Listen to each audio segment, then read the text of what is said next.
নমস্কার বন্ধুরা, কাকলি kitchen and ট্রাভেলে তোমাদের সকলকে আমন্ত্রণ জানাই। সকাল সকাল বেরিয়ে পড়েছি একটু ঘুরতে। প্রত্যেক বছর দোলের দিন খুব সকাল সকাল উঠে পড়ি আর উঠে বেরিয়ে যাই বাইকে করে একটু ঘুরতে। এটা আমার একটা ভালো লাগার জায়গা বলতে পারো, ইচ্ছা বলতে পারো। প্রত্যেক বছরই এই সময়টা সকালবেলা উঠে হালকা হালকা শীতের আমেজ নিয়ে বাইকে করে একটু চারপাশটা ঘুরে বেড়াই, বেশ ভালো লাগে। আজকে যাচ্ছি কলকাতার দিকে একটা খুব ভালো জায়গার সন্ধান পেয়েছি, সেখানেই যাচ্ছি। তবে সেই ভিডিওটা আজকে তোমাদের সঙ্গে শেয়ার করব না, সেটা আবার অন্যদিন শেয়ার করব। সকাল সকাল ঘুরে রাস্তায় এক কাপ ভাঁড়েতে চা খেয়ে চলে এসেছি বাড়িতে এসে রান্না বান্না করে এই দেখো ভূত হয়ে গেছি রং মেখে। তোমাদের সকলকে দোলের শুভেচ্ছা জানাই, যদিও শুভেচ্ছাটা পরে জানাচ্ছি। তোমরা সকলেই নিশ্চয়ই খুব ভালোভাবে দোল খেলেছো, আর আমরাও সকলে খুব ভালোভাবে দোল খেলেছি। আর রং টং মেখে আমাদের বাড়ির কাছেই বিশাল বড় একটা স্টেডিয়াম মাঠ আছে, সেখানেই আমরা গিয়েছিলাম মজা করার জন্য। প্রায় প্রত্যেক বছরই এই সময়তে আমরা রং টং মেখে স্টেডিয়ামে যাই, সকলে মিলে আর প্রচণ্ড আনন্দ, নাচ গান এই সমস্ত করতে থাকি। তবে এই যে কপিরাইটের ভয়ে সেই গানগুলোকে দিতে পারি না, অবশেষে ভিডিওগুলোকে বাদও দিতে হয়।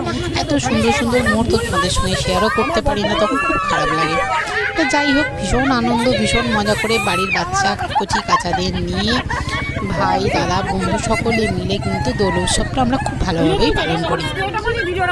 আর এই তো বলো না, সারা বছরের অপেক্ষা থাকে যে এই বসন্তকালে সুন্দর একটা পরিবেশ তৈরি হয়, আর সেই পরিবেশের মধ্যে নাচ গান আনন্দ রংমাখা এইগুলোই তো প্রাপ্তি। আর কি বলো তো দেখি, তাহলে দেখো আমরা কেমন রং মেখেছি। দেখো এই যে আমি আর আমার কর্তা এত রং মেখেছি, দুজনকে চেনাই যাচ্ছে না। আর এই যে এখানে হচ্ছে আমাদের ফ্ল্যাটে দীপক ভাস্করদা আর আমার বর, এখানে হচ্ছে মঞ্জুদি আমার ভাইয়ের বউ আর আমি সকলে মিলে এত রং খেলেছি ভূত। আর এই যে আমাদের মহিলা গ্যাং, এখানে মৌসুমি বৌদি আছে, সবাই আছে। সকালে চান টান করা হয়ে গিয়ে দুপুরে খাওয়া দাওয়া করে সন্ধ্যেবেলা উঠে এসেছি আমরা ছাদেতে। আর ছাদেতে বসে এই যে খাবার দাবার আনিয়েছি সন্ধ্যেবেলা। সকলে হয়তো আসতে পারেনি, তার একটাই কারণ, তাদের বিভিন্ন কাজকর্ম ছিল তার জন্য।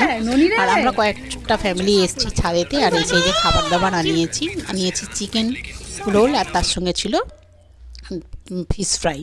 আর এইগুলো হচ্ছে আমাদের বাড়ির সামনে একটা ভালো রেস্টুরেন্ট আছে, সেখান থেকেই অর্ডার দিয়েছিলাম, তারা বাড়িতে হোম ডেলিভারি দিয়ে গেছে। আর আমরা ছাদে বসে গেছি খাওয়ার জন্য, গল্প গাছা সব কিছু করে প্রায় রাত্রি 10:30 বাজে। এখন চলে এসছে আমাদের রাতের খাবার, চলে এসছে বিরিয়ানি। আর বলো বন্ধুরা, কার না বিরিয়ানি খেতে লাগে? বাড়ির সকলেই মোটামুটি বিরিয়ানি খেতে ভালোবাসে, আর তাই চলে এসছে বিরিয়ানি। আজকে আর আমরা রান্নাবান্না করিনি, আমাদের আজ ছুটি, আমরা রান্নাবান্না করব না। তাই বাড়ির ছেলেরা আর আমরা সকলে মিলে ঠিক করলাম যে চলো তাহলে যে খাবার কিনে আসি। চলে এসছে চিকেন চাপ, তার সঙ্গে আছে পেঁয়াজ, আর তার সঙ্গে আছে বিরিয়ানি। সত্যি কথা বন্ধুরা, বিরিয়ানিটা খুব ভালো হয়েছিল।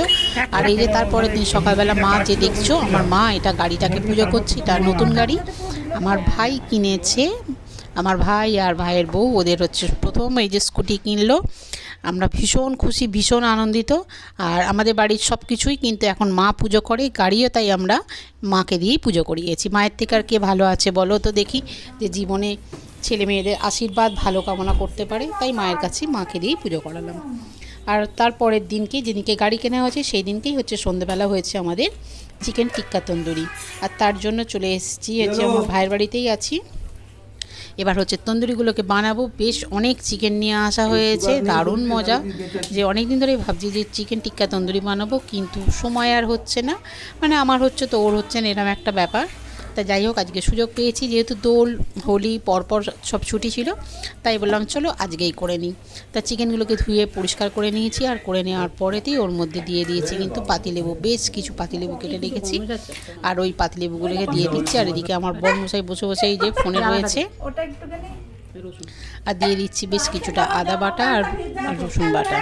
তবে আদার পরিমাণ কম, রসুনের পরিমাণ এখানে বেশি। তোমরা সকলেই মোটামুটি জানো, মোটামুটি কেন তোমরা সকলেই জানো। আর যে যেভাবে বানাও, আমি এইভাবেই বানাই, তুই কথাটা বুঝে দে না। যাই হোক, আদা রসুন বাটা দিয়ে দিয়েছি। আরও লেবুটা মনে হচ্ছে কম হচ্ছে, ওই জন্য আরও বেশি করে পাতিলেবু দিয়ে দিলাম। আর পাশ থেকে যে আওয়াজটা ভেসে আসছে, সেটা হচ্ছে আমার মা আর আমার ভাইপো, তাদের ঠাকুমা নাতিতে চলছে খুনসুটি। আর এদিকে আমাদের হচ্ছে ভাই আর ভাইয়ের বউ আর আমি দুজনে মিলে করছি চিকেন টিক্কা কাবাব পুজো করব, তার ম্যারিনেশান দিয়ে দিয়েছি। বেশ কিছুটা জল ঝরানো টক দই দিয়ে দিচ্ছি, তন্দুরি মশলা আর এইগুলোকে দেওয়ার পরে দিয়ে দেবো হচ্ছে বেশ কিছুটা কাসুরি মেথি। আর কাসুরি মেথিটাকে কিন্তু আমি কড়াইতে পিঙ্কি একটু নেড়ে দিয়েছিল, সেটা একটু হালকা করে ক্রাশ করে নিলাম, দিয়ে দিচ্ছি। আর এর সঙ্গে দিয়ে দিলাম কিন্তু কাশ্মীরি লাল লঙ্কার গুঁড়ো। আর এই কাশ্মীরি লঙ্কার গুঁড়ো দেওয়ার পরে দিয়ে দিচ্ছি বেশ কিছুটা পরিমাণ মতো নুন। আর নুনটা দেওয়ার পরে কিন্তু খুব ভালো করে মাখবো। তার আগে দিয়ে দেবো এর মধ্যে একটু সাদা তেল, যাতে মশলাগুলোকে খুব ভালোভাবে গায়ে আটকে যায়, লেগে থাকে, আর তাতে টেস্টটাও খুব ভালো হবে। আর কি বলবো বন্ধুরা, যেহেতু কথা বলতে বলতে একটা ভুল উচ্চারণ করে ফেলেছি, মশলাকে ময়লা বলে ফেলেছি।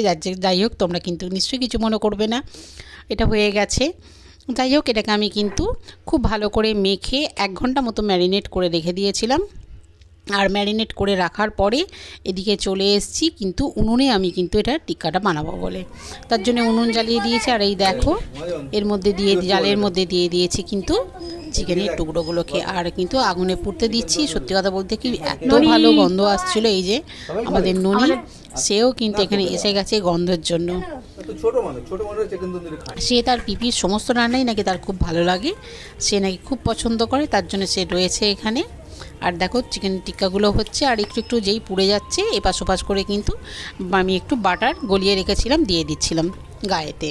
সেগুলো আর সব কিছু দেখানো হয়নি, তো বাটারগুলোকে ব্রাশ লাগিয়ে দিয়েছি, আর একটু একটু করে উলট পালট করে কিন্তু মাংসগুলোকে পুড়িয়ে নিয়েছি। সত্যি কথা বলতে কি বন্ধুরা, এইভাবে চটজলদি কিন্তু যদি বানাতে চাও কিন্তু এইভাবে বানাতে পারো, খুব ভালো হয়েছিল খেতে। যাই হোক, আমাদের সমস্ত টিক্কাগুলো কিন্তু টিক্কা তন্দুরিগুলো সব রেডি হয়ে গেছে। এবার কিন্তু আমরা খাওয়া দাওয়া করব। আর ভিডিওটা যদি ভালো লাগে অবশ্যই কিন্তু তোমরা একটা কমেন্ট করো। আর আমার পরিবারের নতুন বন্ধু, পুরনো বন্ধু, তোমাদের সকলকে অনেক অনেক ধন্যবাদ এইভাবে আমার পাশে থাকার জন্য, আমার সাথে থাকার জন্য, আর আমাকে এগিয়ে নিয়ে যাওয়ার জন্য। তোমরা সকলে খুব ভালো থাকবে, আর এইভাবে একটু একটু করে আমাকে এগিয়ে নিয়ে যেতে সাহায্য করো। আর ভিডিওটা যদি ভালো লাগে অবশ্যই একটা লাইক, শেয়ার, কমেন্ট করবে। আর তোমাদের কি বলবো, তোমরা সকলে সুস্থ থাকো, ভালো থাকো, আনন্দে থাকো, আর আমার পাশে থাকো। তাহলে আমার টিক্কা তন্দুরি রেডি হয়ে গেছে, আর আজকের মতো ভিডিওটা এখানেই শেষ করছি। সকলে ভালো থেকো।